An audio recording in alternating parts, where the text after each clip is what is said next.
Hi everyone, welcome back to the channel. Well, this is the second part of my Pixar ranking list. Last week I did from 20 all the way up to number 10. This is from 9 all the way up to number 1 in anticipation for the release of Toy Story 4, which is out this weekend, which I will have a review for you once I do see it. Let me know what your thoughts are. If you agree, if you disagree, what would you change? What would you keep in the list?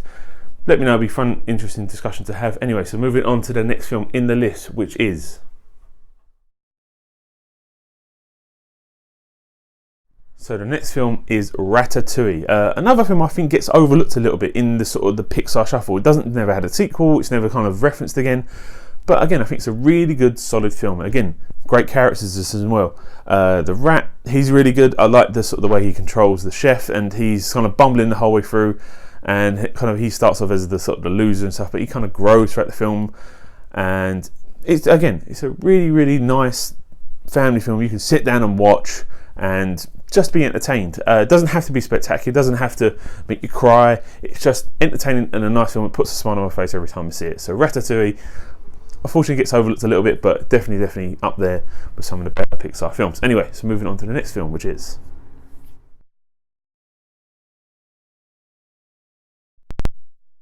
So next is Monsters Inc. This was a huge hit when this came out, and probably a lot of people's favourite. Some people I know have kind of ranked this as probably number 1. I really enjoy it. It's the chemistry between Mike and Sully. Billy Crystal and John Goodman just nail it as these two characters, and their chemistry and their back and forth, and you can just tell that they've been friends for years. Although this is the first time you ever introduced them, you can just tell their friendship has been around for years, and they just understand each other, and they have such a great working relationship, and it's really, really good. And again, all the other side characters in this are really good as well. Randall, played by Steve Buscemi, is a really good slimy, conniving villain with the comedians when he keeps changing colour. That's really good. Mr. Waternoose is kind of the big sort of crab-looking creature. I love the monster designs in this as well. There's such a really good variety of different designs and different shapes, and it's really, really interesting. It's a really, really good film.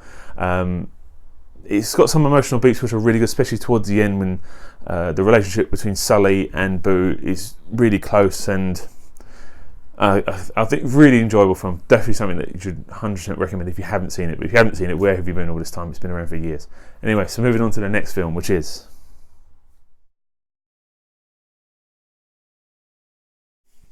So the next film on the list is WALL-E. This was again another huge hit for Pixar, and for me, this is a film with two halves, and I think the first half is amazing. Again, visually, Pixar once again just knocks it out of the park with the visuals of the huge giant rubbish mountain, how WALL-E's just going about his day, and he's such an interesting character who doesn't really say anything. He just kind of says either and says his own name and then just wobbles. But he's so cool to watch, and you just fall in love in the minute you meet him, and he's great. When Eve comes along, when they find that plant as well, and that bit through space when he's got the forest and she's flying, looks tremendous. That's one of the sort of things where 3D is invented for. If you saw this film in 3D for that sequence, it was stunning. So visually, Pixar just knocked it out of the park with this one. And then we kind of, as the film progresses, as we get introduced to the humans, it kind of slows down a little bit. I don't like the second half as much with them, because it looks so real, but obviously when you're only looking at mechanical things and mountains, it looks real. But as soon as you introduce the humans, you can tell they're kind of blubbery and animated. The visuals kind of take a back set, but it's still a really good film, still really enjoyable, 100% worth the watch. I know it kind of pulls apart. Some people find it boring because there's not a lot of talking in it, especially in the first sort of hour. There's no real talking at all until the humans come into it. But for the most part, I think visually, just on that alone, WALL-E is stunning and is definitely 100% worth a watch. Anyway, so moving on to the next film, which is...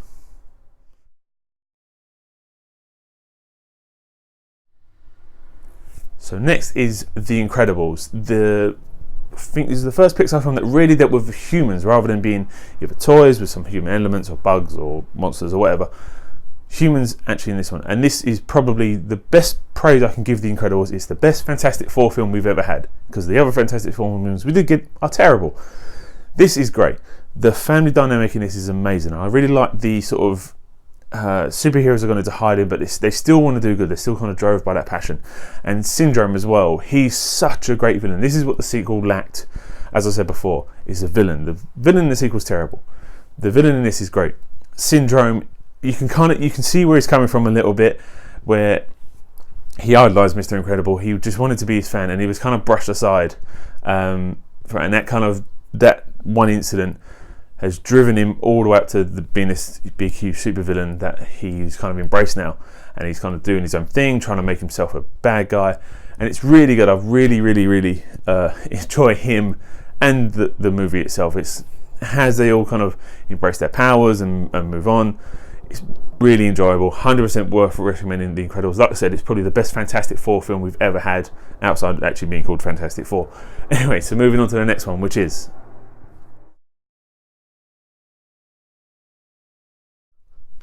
So the next film on the list is going to be Finding Nemo. Again, the original to Finding Dory, but this does everything that much better. The opening shot when you find out how kind of Nemo and his father have this such bond because there was a huge egg, and then the fish comes down and eats all the eggs, and there's one left, and it's just Nemo, and how Marlin really kind of nurtures after him. But it's that sort of coming of age dynamic where the father needs to let the son go and be his own person, but still kind of be that protective figure. And it's such a good story. And again, they use Dory really well in this. When she gets overused in the sequel, she works really well with her little song and her kind of running gag because she keeps forgetting things. The shark sequence is great in this. Bruce as well, which if you don't know, the kind of tidbit to that is in Jaws they nicknamed the shark Bruce, hence why they called the great white shark Bruce in this film. And that's really good. The sequences with the turtles is amazing. When they're going through for the slipstream, the sequence inside the whale, everything. There's so many standout moments in this film. The whole when Nemo's in the fish tank and then they're trying to escape. Again, there's no real villain in this, which I kind of liked. It's just a really good story of people growing and learning to accept the new realities when the father moving on from his son. And obviously the sharks trying not to eat fish and trying to embrace it, be more friendly. Again, it's a really good film. Again, visually, it's amazing. The underwater stuff they use in this is great, and definitely 100% one of the big standpoints of the Pixar film franchises that there has been.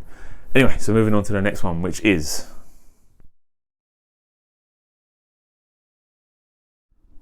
So next is Inside Out, and I think this film is very important, let alone a great film. What it teaches kids especially, but also maybe adults a little bit, is how to embrace different emotions. Nothing has to be set. Nothing just has to be happy. Nothing just has to be sad. Nothing just has to be angry. Things can be sad and happy. Things can be angry and whatever, disgusted or whatever. But just the mixture of emotions are really good. And I think this how the story progresses and how Happy learns to embrace sad, and although sad memories are upsetting, but how you can draw positivity from a sad memory. And I think that lesson is really important for kids to learn, wrapped up in a film that's really good, and it has some great emotional moments.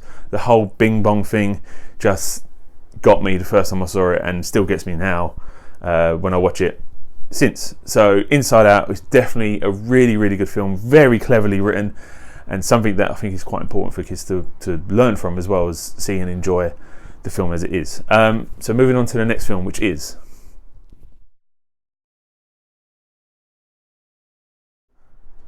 So moving into the top three now. So my number 3 film is going to be Toy Story, the original, the first Pixar film that we had.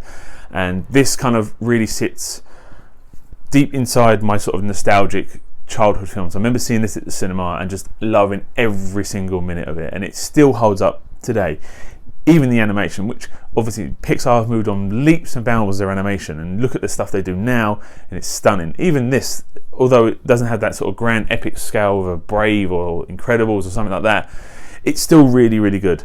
And the characters in this, the Buzz, Woody dynamic, as much as I love Sully and Mike from The Incredibles, Tom Hanks, Tim Allen as those two characters are just so synonymous. Their voices just fit perfectly, and I think it's just their dynamic really kind of drives the whole thing forward. And I love the story of it as well. It's just so good, and it doesn't use a lot of it sort of interacting, and it's accepting people from not from your world into your world and how you can learn from them, and it's just so good. And Toy Story just has such a good emotional kind of core within me that I remember seeing it when I was younger and just loving it, and still love it to this day. I can still watch Toy Story now and just be in love with it. Again, it doesn't, one another sort of film similar to sort of Finding Nemo, it doesn't really have a main sort of villain to it. Sid is bad, but as I've said in when I was reviewing one of the other films, he doesn't know these toys are alive. He doesn't know that he's doing harm. They're just inanimate objects to him. So the fact that they scared the life out of this kid is a bit much, but I really enjoy it. Love Toy Story. Definitely one of my favourite films of all time, let alone even in the Pixar series. Anyway, so moving on to my number 2 film, which is...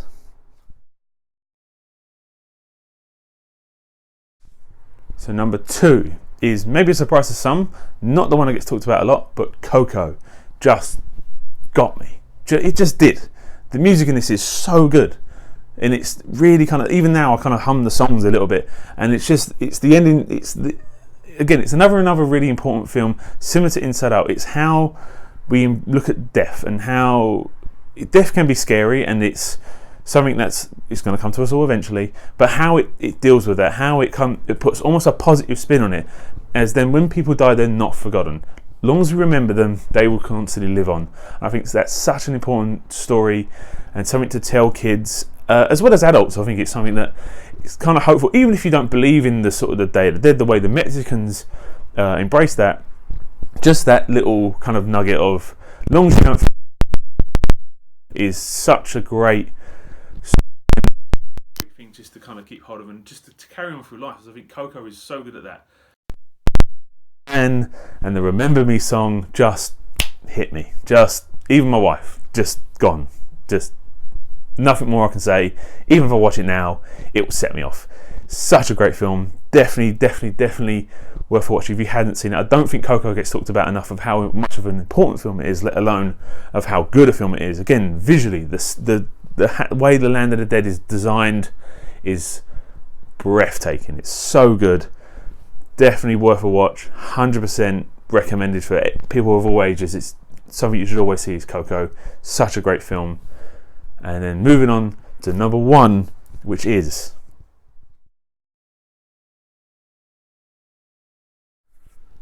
So number 1 is Toy Story 3. This just is almost perfection in a movie, as you can get when it comes to an animated film. It hits nostalgia points, it hits new ground, it does everything. It's probably the funniest of the 3 Toy Story films, and just everything about it. It was the perfect film that we almost got to say goodbye to these characters. What made me worry about Toy Story 4? Because this was the perfect send-off that we'd grown up, especially if you're my age and you kind of grew up watching Toy Story 1 when it first came out, all the way up to now, and you've grown up and you're grown up like Andy is in the movie, and you have to say goodbye to your childhood. The way this film does is just absolutely amazing. So it's easily, for me, there was no doubt when I was doing this list, Toy Story 3 was going in at number 1, and even rewatching some of the films, it still is that. It's just so good. The bit at the end, not so much the kind of the toys are going into the furnace. Spoiler alert, they don't die. I never thought they were going to die. That bit didn't get me. I thought, well, this is a Pixar movie, they're not going to kill the toys.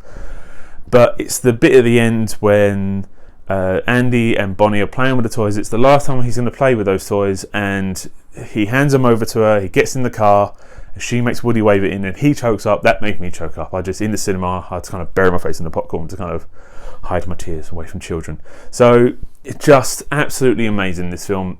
It really works for people who've grown up with it as well. Although I think it still works if you kind of just watch the 3 as a trilogy, and if you've never seen the others. But for me, it just really hit all those points I needed Toy Story 3 to hit, to kind of say as a perfect send-off to these characters. So interesting what we're going to do with Toy Story 4. Hopefully they don't mess it up. I'm praying, because this was such a perfect ending, and I wouldn't want anything to ruin that.